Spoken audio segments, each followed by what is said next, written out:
residente para matiyak ang kanilang kaligtasan. May saksi exclusive si John Consuelo. Nagmamadali sa paglikas ang daang-daang residente ng South Fairway Subdivision sa Landayan, San Pedro, Laguna.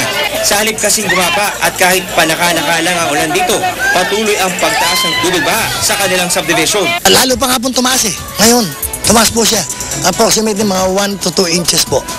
Yun po ang nangyari po. Kaya mga tao po, talagang para exodus na po nangyari. Kanya-kanyang diskarte ang mga residente sa paggamit ng mga pampalutang. Ang mga binahan nilang ari-arian halos di na mapakinabangan. Pero nakaligtas man sa peligro. Maghapon naman daw kumakalam ang sikmura ng mga nagsilika sa covered court.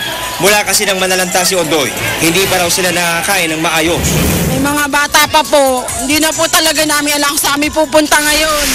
Isa si Jocelyn Peralta at ang kanyang 2 buwang sanggol sa mahigit 800 evacuees sa Landayan. Lumubog po lahat ang gamit namin eh. Walang naisalbak. Dahil sa mabagal na pagbaba ng tubig baha sa kanilang lugar, ngayon lamang nakalikas ang daang-daang residente ng South Fairway Subdivision dito sa Landayan, San Pedro, Laguna at ang kanilang hiling, damit, gamot, banig at pagkain. Sumaklolo na ang ilang NGO sa San Pedro pero aminado silang kulang pa rin ang naibigay nilang ayuda. Tuloy-tuloy itong aming pagdala rito ng suporta para sa mga kababayan natin.